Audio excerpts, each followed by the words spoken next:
walking around. It's very family oriented, grandparents to young kids, having your favorite driver, the big event. Yeah, feels kind of the same. Awesome. Well, we're gonna open up to questions for you. Okay, great. We're gonna start up front here with Kelly, then go to Dustin and Alan. Feels weird sitting, sorry guys. Kelly, WrestleMania. Charlotte, I have to put you on the spot. When you joined us a couple years ago in Charlotte to drive the pace car, you were caught on camera in the pace car saying, maybe my next WrestleMania entrance will have a race car. I am still waiting. I'm still waiting too. I mean, it's gonna be hard to top a helicopter, but maybe a race car this year, or a fancy car of some sort. I feel like I'm going 200 miles per hour at all time anyways, so it'll be fitting. So speaking of this year, I wanted to ask, WrestleMania every year, of course, is special, but WrestleMania Hollywood, did you ever get to experience that with Dad, or will this be your first time in general to experience WrestleMania in Hollywood, and obviously doing it as a performer? To be honest, I hardly remember the WrestleManias when I was a kid, just because I was going as a fan. But no, I have yet to perform in this stadium, so it'll be my first LA Mania. Now, I've performed in LA many of times, but not in the stadium, so I'm excited. So we have Jason Charlotte right here. Obviously, you grew up in Charlotte. How familiar were you with racing at a young age? Familiar with tailgating? No, but the drivers, I feel like many of them lived in Charlotte, so familiar with everyone kind of, and racing was like right next door. Kind of a boring question, but racing Rhea Ripley at WrestleMania this year, how do you feel about that? I think I'm her nightmare, right? She calls herself a nightmare, but I think I'm her biggest nightmare. No, our first WrestleMania was during the COVID era, era, so she didn't get to perform in front of an audience. So I know having this moment come back around against me is gonna be special. With like 90,000 people versus no one. Thank you. We'll go to Dan and then we'll go over to Alan. Hello. I left it in the car. I know, it's the only accessory I need, right? Charlotte, hi. How has the company changed without Vince McMahon in charge, and how do you see it going forward? Possible. Where are we speaking? So I can look at you. Oh, hi. Obviously I miss Vince, but the thing is, my job as a performer is to make my boss happy. So I don't feel that much of a change. I've been under Triple H's instructions before at NXT, and now he's just the boss over on SmackDown. And it's just my job to make both of them happy. So I don't feel a change. Do the performers talk much about the future, the possible sale, and what might happen down the road? Not really, because that's out of our control. I feel like our focus is the ring, not the business aspect. Yes, we worry about our own personal brands, but not, what's happening with WWE as a whole. I'm gonna go up front to Alan and then we'll go to Brian.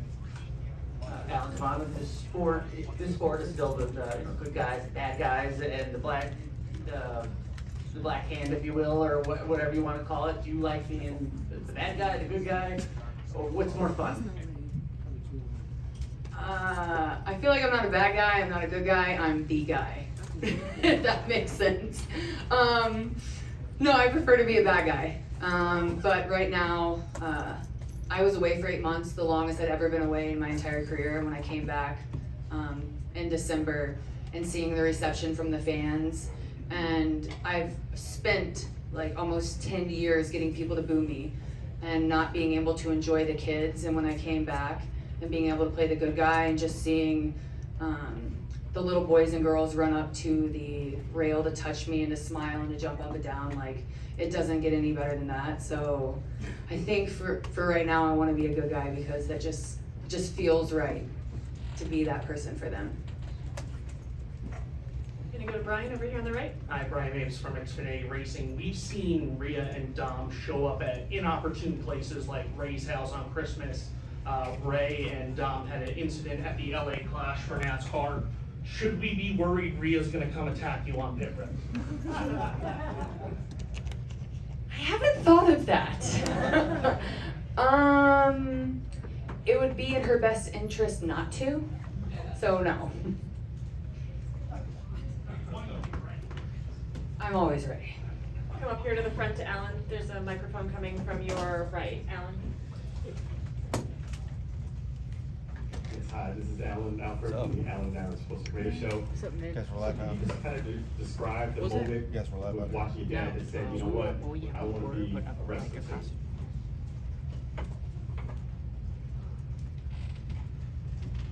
So what's up? So it was April 2012. We were at the Four Horsemen Hall of Fame induction. That's why we were there. He was no longer active, but we were at dinner with Johnny Laurinaitis, who was a producer at the time, my little brother, and like a couple of other people.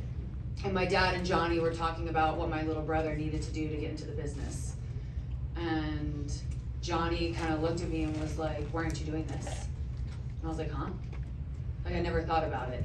I played sports my whole life, and seeing the divas back then, like, it was really hard for me to put myself, like I don't see myself in Trish Stratus or Lita or Kelly Kelly or Michelle McCool. Like, I just didn't view myself in that light. Like, I knew I was athletic, but I didn't grow up going, this is what I want to do. Like, I liked watching my dad, but it's because I liked taking my friends, like, oh, my dad's a wrestler, not because I watched the product. But I think Johnny asked me that to kind of make my brother like, well, why is Johnny not asking me? Like, I'm the one that wants to be in the business. Like, I'm going to be the next Ric Flair. So after dinner that night, my little brother was like, well, why don't you do it? We can do it together. And I was like, I'm not doing much in my life. I graduated. I was kind of lost at the time. And my brother was suffering from a really bad drug addiction. So I thought maybe if I started doing it with him, that I could get him on the right path. So I moved to Tampa July 2012 with not having any idea about professional wrestling. Like, yeah, my dad's Ric Flair, but he's just dad to me. Like, he's not woo or whatever. He's just not, I don't see him in that way. I put him in timeout all the time.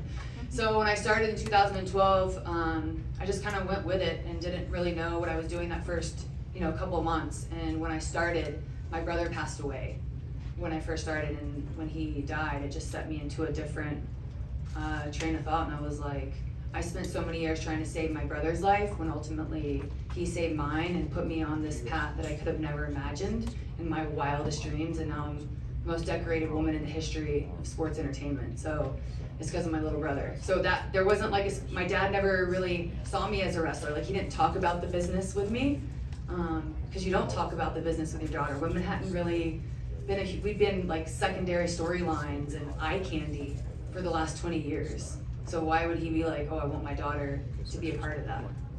So when he didn't start talking to me about the business until he came to see my first match like a year and a half in. That's how long we went without even, like, it's just hard for a man. Now it's just like, Dad, I know more than you, okay?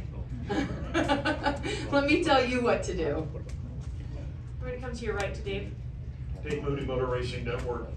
Your gimmick, at least to those of us outside the industry, seems like it's kind of you at a little higher volume. Is that the case? And also, it seems like your dad is more lives the gimmick 24/7, 365 than anybody else maybe in the sport. Is that true, or is he different away from the game? No, that's my dad.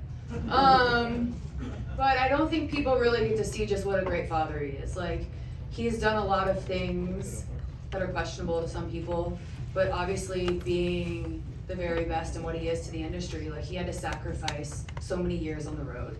And now that I'm on the road, I understand the toll it takes on a family life. And but the one thing, like, he was a dad, like a good dad. Like, when he was home, he would bring me lunch to school, wouldn't miss a volleyball game, a gymnastics tournament, a basketball game. Like, I did it all. Like, he was a part of everything he could be, and he did the best that he could. But, living the gimmick, like, he's just like, he's Ric Flair. Like, he just, I don't know. It's just, I love the fact that he's unapologetic. Like, he is what he is. Like, he doesn't try to change for anybody, or he's just that charismatic. Like, he loves entertaining people, whether it's at dinner or at the mall or driving down the road. Like, it's just, that's him. He definitely lives every day to the fullest, and I'm jealous of that. Like, it's awesome to see.